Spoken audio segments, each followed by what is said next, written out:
Буквально несколько минут назад стали известны печальные новости из мира российского шоу-бизнеса и последние новости о антикоррупционном комитете Никиты Михалкова и его работе. Сегодня утром в своем социальном аккаунте глава организации по борьбе с преступностью и коррупцией Никита Сергеевич Михалков, несмотря на личную семейную драму, поздравил россиян с очередной победой. По словам Никиты Сергеевича Михалкова, благодаря поддержке министра обороны Российской Федерации Андрея Белоусова, антикоррупционный комитет наконец-то заработал с новой силой и идет уверенными шагами к победе над коррупцией и преступностью в мире российского шоу-бизнеса и высших эшелонов власти. Только за последний месяц, благодаря работе команды Никиты Михалкова и сотрудников полиции, в следственном изоляторе города Москвы оказалось несколько публичных личностей, негативных элементов российского шоу-бизнеса и высших эшелонов властей. Например, в мужском следственном изоляторе номер 4 города Москвы на данный момент находится бывший заместитель министра обороны Российской Федерации Тимур Иванов, зять Сергея Шойгу, спортсмен и блогер Алексей Столяров и родной сын Сергея Шойгу, известный певец и также блогер Даниил Шойгу. Также переполнен и женский следственный изолятор. Сегодня утром в данном заведении оказались новые гости. Мама Ксении Собчак Людмила Нарусова, известная певица Маша Распутина и супруга пресс-секретаря Верховного главнокомандующего Татьяна Навка. Однако пребывание данных субъектов в следственном изоляторе закончилось весьма трагическими последствиями. К слову сказать, что мать Ксении Собчак оказалась в следственном изоляторе уже не впервые.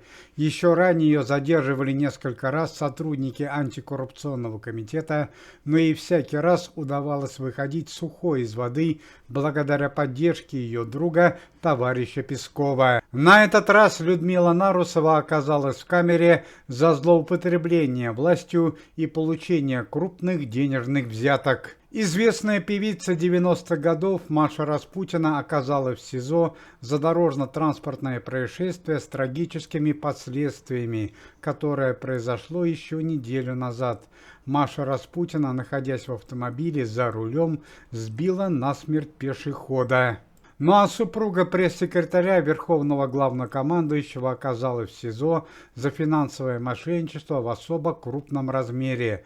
На данный момент у Татьяны Навки арестованы все финансовые счета на территории России и ближнего зарубежья. Сначала Людмила Нарусова, Маша Распутина и Татьяна Навка оказались в общей камере, но в связи с невыносимыми условиями их перевели в отдельное помещение. Однако от этого стало только хуже. Четвертой посетительницей публичной камеры СИЗО стала мать Наташи Королевой Людмила Порывай, которая находится в СИЗО уже почти целый год за некоторые тяжкие преступления, среди которых устройство побега своего внука Архипа Глушко из мест лишения свободы. В связи с особо опасным криминальным прошлым матери Натальи Королевой и постоянными жалобами со стороны сокамерниц ее перевели из общей камеры в четырехместную, где находились Маша Распутина, Людмила Нарусова и Татьяна Навка. Однако и здесь мать Натальи Королевой, Людмила Порывай, показала свой криминальный характер и сразу попыталась устранить конкурентов. Эстрадная певица Маша Распутина – бойкая женщина с сильным характером и поэтому не дала себя в обиду. Мать Натальи Королевой не решила связываться с известной певицей. А Людмила Нарусова и Татьяна Навка оказались слабы духом и не смогли совладать с Людмилой Порывай. Мать Натальи Королевой, Людмила Порывай, сразу объявила себя смотрящей по камере и стала требовать крупные денежные суммы у Людмилы Нарусовой и Татьяны Навки.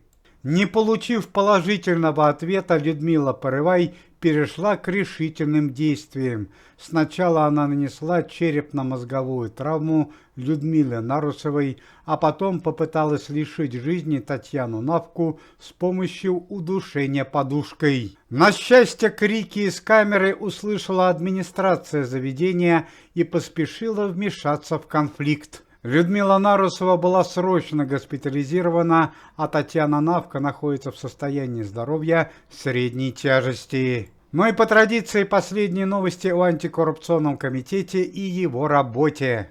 Пресс-служба антикоррупционного комитета сообщает печальные новости из мира шоу-бизнеса. Известный телеведущий Дмитрий Дибров и его молодая супруга Полина Диброва уже третий день не выходят на связь. Они находятся на отдыхе в стране Индонезия. Последняя информация о местоположении данной семьи поступала 3 дня назад. Родные и близкие семьи Дмитрия Диброва поспешили обратиться в министерство этой страны. Известного артиста Игоря Петренко исключили из антикоррупционного комитета за неудовлетворительное выполнение своих обязанностей. На замену данному артисту в антикоррупционный комитет вернулся известный актер Владимир Вдовиченков, который работал в комитете длительное время, однако временно уходил из организации в связи с состоянием здоровья. И, к сожалению, вновь печальная новость о членах антикоррупционного комитета. Диагностировано резкое ухудшение здоровья супруги члена антикоррупционного комитета известного певца Льва Лещенко Ирины Лещенко. Напомним, что 68-летняя женщина еще весной этого года подвергалась нападению. Сегодня день памяти известной советской и российской певицы Людмиле Зыкиной.